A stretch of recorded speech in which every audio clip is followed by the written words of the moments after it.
இந்த நாடாளுமன்ற தேர்தல் வரவுள்ள சூழ்நிலையில் வந்து இந்த விவசாயிகள் போராட்டம் பல மாநிலங்கள்லேயும் பரவலாக நடந்துகிட்டு இருக்கு. இது இந்த டெல்லியை நோக்கியான அந்த போராட்டத்திலையும் நீங்கள் ஒத்தி வைக்கலான்னு சொல்லிட்டீங்க. ஓகே, இப்போ இந்த தமிழகத்தை பொறுத்தவரை விவசாயிகள் பிரச்சனையில் மிக முக்கியமான பிரச்சனையாக நீங்கள் சொல்கிறது இந்த மேகதாது விவகாரத்தையும், அப்புறம் இந்த குறைந்தபட்ச ஆதார விலையை வந்து ஆண்டுதோறும் ஒரு குறிப்பிட்ட அளவு உயர்த்துறாங்க. ஆனால் அந்த 2500ங்கிறது நெல்லுக்கு உயர்த்தல, கரும்புக்கும் அவங்க கொடுத்த வாக்குறுதியை உயர்த்தலன்னு சொல்றீங்க, வாக்குறுதி அளவுக்கு உயர்த்தலன்னு சொல்றீங்க. இடைக்கால நிவாரணமா தமிழக அரசு 2500 ரூபா தரேன்னு சொன்னது நெல்லு குண்டால் ஒன்று இருக்கு. அதுவும் 3 வருஷம் கடந்து போச்சு. இனிமேல் நாங்க 2500 எங்களுக்கு போதாது, அது 3500 வேணும்னு நாங்க கேட்டுட்டு இருக்கோம். கரும்புக்கு 4000 தரேன், நாங்க இப்ப 5000 கேட்டுட்டு இருக்கோம். இது எங்களுடைய கோரிக்கை. இன்னைக்கு இருக்கிற செலவின தொகையோட தமிழ்நாடு அரசு பல வகையில எங்களை பாதிக்க வச்சுட்டு எல்லாத்தையும் நாங்க இழந்துட்டு நிக்கிறோம். மாநில அரசுடைய உரிமைகள் ஏற்கனவே இழப்பீடுனா நாங்க வந்து 20,000 ரூபாய 2021 இழப்பீட்டுக்கு இடுபொருள் இழப்பீடா பேர் வாங்கினோம். இவங்க அதை 2022 வரைக்கும் வெறும் 6000 ரூபாய் தான் கொடுத்தாங்க, 6000 ரூபாய் தான் கொடுத்தாங்க. இப்ப இந்த ஆண்டு 13,000 ரூபாய் கொடுத்துருக்காங்க. இப்ப நாங்க பெற்று வந்ததே அபகரிச்சுட்டாங்க. குறுவைக்கான காப்பீடையும் நாங்க இழந்துட்டோம். இழப்பீடு மாநில அரசு தனியா விவசாயிகளுக்கு தோங்குங்க. பிரதமரோட காப்பீடு திட்டத்துல அவர் பிறந்த குஜராத் மாநிலத்திலே ஏற்றுக்கொள்ளாம அந்த மாநில அரசே காப்பீடு திட்டத்தை செயல்படுத்த சொல்றோம். ஆனா இவங்க தான் இப்ப காப்பீடு திட்டத்துக்கான ஒப்புதல் போடுறாங்க ஒவ்வொரு ஆண்டும். இவங்க தனியார் காப்பீட்டு திட்டத்துல போடுறப்ப விவசாயிகிட்ட ஒரு சந்தேகம் இருக்கு. எங்க பேர்ல இப்ப இந்த ஆண்டுக்கு 1750 கோடி நாங்க விவசாயிகளுக்கு பிரீமிய தொகையா காப்பீடு திட்டம் ஒதுக்கி இருக்கோம்னு சொல்றாங்க. இப்ப மத்திய அரசு ஒரு 1000 கோடி, விவசாயிகள் ஒரு 250 கோடி, 500 கோடி. அப்ப கிட்டத்தட்ட ஒரு ஆண்டுக்கு 3500 கோடியை காப்பீட்டு நிறுவனங்கள் கொடுத்துட்டு 500, 600, 400, 200 கோடி தான் இழப்பீடா கொடுக்குறாங்க.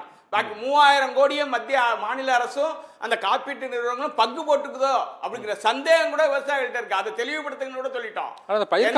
எந்த நிர்வாக தொடர்பும் மாவட்ட நிர்வாகங்களுக்கு கிடையாது. காப்பீடு திட்டத்துல இழப்பீடை நிர்ணயம் பண்றது யாருன்னே தெரியாது, எந்த கேட்பாங்களையும் இல்ல. இது பயிர் காப்பீடு பிரச்சனையில ஆரம்பத்துல இருந்தே இருக்கு. உண்மையிலேயே இந்த சிறு குறு விவசாயிகளுக்கு இழப்பீடு வந்து முழுமையா கிடைக்கிறது இல்ல, பெரு விவசாயிகளுக்கு மட்டும்தான் அது கிடைக்குது. அதை ஒழுங்குபடுத்துறதுக்கு என்னதான் பண்ணணும்னு நீங்க சொல்றீங்க? இல்ல இது திமுக ஆட்சி வந்ததுக்கு பிறகுதான் இது ஒட்டுமொத்தமா பிரைவேட் கைக்கு போயிட்டு. இதுக்கு முன்னாடி கார்பரேட்டுக்கு ஒப்பந்தம் 1 வருஷம் தான் போட்டாங்க அண்ணா திமுக ஆட்சி காலத்துல. ஆனா அந்த ஆட்சி காலத்துல கரெக்டா அதை பின்பற்றி கொடுத்தாங்க. விடுபட்டாலும் அதை திரும்ப பேச முடிஞ்சது. இன்னைக்கு எங்களால அமைச்சர்களை தொடர்பு கொண்டு பேச முடியல.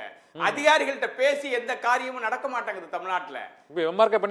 ஏன் மூடி மறைக்கிறாங்க? காப்பீட்டு பிரச்சனையில தமிழ்நாடு அரசு முழு பொறுப்பு. இது மத்திய அரசு அவங்க காட்டவே முடியாது. எந்த நிறுவனம் காப்பீட்டுக்கான ஒப்பந்தம் போடுதோ அந்த நிறுவனத்தை வழிநடத்த வேண்டிய நிர்வாக அதிகாரம் மாநில அரசு கையில தான் இருக்கு. நீங்க மாவட்ட ஆட்சியர்கிட்டே என்னங்க காப்பீடு பிரீமியம் அறிவிச்சாங்க, பிரீமியம் கட்டிட்டோமே, இழப்பீடு அறிவிச்சாங்களே, இன்னும் எங்க பட்டியல் வந்திருக்கு, பணம் இல்லைன்னு கேட்டா கூட அவங்களுக்கு தெரியாது. மாவட்ட நிர்வாகங்களுக்கும் காப்பீட்டு நிறுவனத்துக்குமே தொடர்பு கிடையாது, ஒருங்கிணைப்பு இல்ல. அப்ப காப்பீட்டு திட்டத்துக்கு நாங்க பிரீமியம் செலுத்திடுவோம், மாநில அரசு பிரீமியத்துக்கான பங்கு தொகையை கொடுத்துருதுன்னு சொல்றாங்களே தவிர அதோட பயன் விவசாயிகளை சென்றடையுதான்னு மாநில அரசு கண்காணிக்குதான். ஏன் கண்காணிக்காம மூடி மறைக்குது? நாங்க நேரடியாவே தமிழ்நாடு அரசுல முறையிட்டு இருக்கோம். நீங்க காப்பீட்டு நிறுவன செயல்பாடுகளை கண்காணிக்கிற அதிகாரம் மாவட்ட ஆட்சியர்கள் கொடுங்க. இழப்பீடை நிர்ணயம் செய்யறத மாவட்ட ஆட்சியர்கள் சூப்பர்வைசிங் பண்றதுக்கான அதிகாரம் கொடுங்க.